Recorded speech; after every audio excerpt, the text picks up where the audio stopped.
Hi there, everyone, and welcome to The Daily Gardener. I'm your host, Jennifer Ebling. It's the 11th of April. How much do you care for your garden? Does your time and attention stay pretty constant throughout the season? If not, why not? What would your garden look like in August if you loved it then as much as you do now? What do you need to do to sustain a high level of care for your garden all season long? Fewer tomato or pepper plants? More raised beds? Getting regular garden time committed on your calendar? Removing high maintenance plants? Just some food for thought. Here are today's brevities. Botanist Luther Burbank died today in 1926. His friend Yogi Yogananda wrote Autobiography of a Yogi, a book many people find inspiring, including Andrew Weil, George Harrison, and Steve Jobs, who read it annually. Yogananda later dedicated his book to Luther Burbank, calling him an American saint. And he wrote about Luther's death, saying, "In tears I thought, oh, I would gladly walk all the way from here to Santa Rosa for one more glimpse of him. Locking myself away, I spent the next 24 hours in seclusion." Yogi Yogananda. It's the birthday of South African botanist Elsie Elizabeth Ester. She's been described as the most outstanding collector ever of South African flora, collecting a whopping 36,000 herbarium species. A botanist at the Bolus Herbarium in Cape Town, Elsie was beyond humble. She would never publish the results of her work under her own name. There are 56 species and 2 genera named after her. The saying, "If you want to be immortal, collect good herbarium specimens," certainly supports Elsie's botanical legacy. After she died, over 200 people gathered at her memorial, which featured 3 tributes from her botanical family.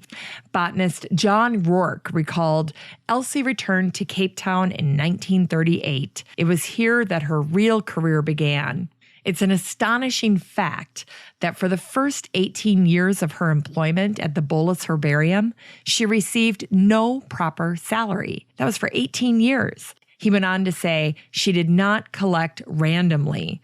Elsie was above all an intelligent collector, seeking range extensions, local variants, or even new species, filling voids in the Bolus Herbarium's records, often returning months later to collect the seeds or fruits that were of diagnostic importance. Always self-deprecating, one of her favorite comments was, "I'm only filling in gaps." Botanist Peter Linder said, "She was what I thought a botanist was supposed to be. She was in the mountains every weekend. She was the one person who could put names on plants that defeated my attempts. Elsie taught me that each species has an essence, a character, that it liked some habitats but not others, and that it flowered at a particular time. She was curious about the plants, not because they informed her about some theory or other, but she was interested in the plants themselves. She cared about them." Botanist Ted Oliver said her mode of transport was the bicycle, and they had her bicycle there at the memorial. She rode up to the University of Cape Town up that dreadful steep slope every day for a lifetime, come sunshine or rain, heat or cold. Now one knows why she was so fit and could outstrip any poor, unsuspecting younger botanist in the mountains. Every day she'd come up and park her bicycle behind the herbarium building and then jump through the window in the preparation section rather than walk all the way around to the front door. Wow. And there was a side of Elsie that not many people knew existed. When they were going through her belongings, they ran across some newspaper clippings. One was from the Kimberly newspaper, and it reported on a reading on the life and works of Franz Schubert. The lecture was given by Elsie, and it was preceded by another article describing Burchell's travels in South Africa during Schubert's time, and was followed by, quote, a delightful short program of the composer's music, played as piano solos by Elsie. Happy birthday to the eminent Dutch botanist and geneticist John Paulus Lotze. Born today in 1867, he's the author of Some Euphorbiaceae from Guatemala, published in 1895. He spent 2 years from 1893 to 1895 at Johns Hopkins University, and he gave a presentation about his herbarium to the Baltimore Women's College. The collection was started when Lotze was a boy, and Lotze himself gathered every specimen personally. Before leaving for an appointment as a botanist to the Dutch Botanical Gardens in Java, Lotze gifted his entire herbarium, which contained about 6,000 species, being especially rich in the flowering plants of Europe, in the desert of Algiers, in lichens, mosses, seeds, and water plants.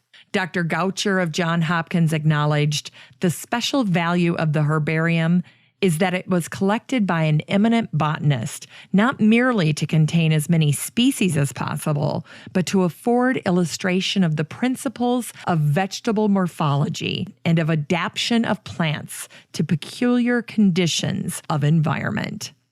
Here's a poem about April by Ogden Nash called Always Merry an April Girl. Praise the spells and bless the charms. I found April in my arms. April golden, April cloudy, gracious, cruel, tender, rowdy. April soft and flowered languor. April cold with sudden anger. Ever changing, ever true. I love April. I love you. Today's book is Barbara Kingsolver's Unsheltered. Although it's fictional, it features American botanist Mary Treat, who corresponds with Darwin and another character who risks his job to teach evolution. Treat studied insects, carnivorous plants. She published 5 books and over 70 articles. She's known for putting spiders in candy jars and then filling it with moss and plants so that, quote, her nervous lady friends could admire the plants without being shocked with the knowledge that each of these jars is the home of a spider. For today's garden chore, I thought it was time to feel spiffy. Buy a new garden tote. I like the new one at Target from Smith & Hawken. If you jump on their website, you can find it by searching for Canvas Garden Tool Tote, and it's green. It's around $24, and I like it so much, I got one for here and one for the garden at the lake. And here's a sweet update to end on today. As part of Clark Botanic Gardens' 50th anniversary in Albertson, New York, the town is hosting a photo exhibit featuring photos by residents and visitors of the garden. There's a reception for the opening of the exhibit tonight at 6 p.m. There's a link in the show notes so that you can view the photos online. And don't forget to join them for Sundays in the Garden. If you live near there, they're offering this year-long lecture series of presentations to commemorate the Big 5-0. Thanks for listening to The Daily Gardener. And remember, for a happy, healthy life, garden every day. The Daily Gardener is produced weekdays in lovely Maple Grove, Minnesota. You can find complete show notes over at thedailygardener.org. And be sure to share the show with your garden friends. You can find The Daily Gardener on social media, Facebook, Instagram, and Twitter. And while you're over at Facebook, don't forget to join the Daily Gardener community. Just search for The Daily Gardener Community on Facebook and request to join. And finally, a special thank you to my team at Podfly Productions, where my editor is Eric Begay.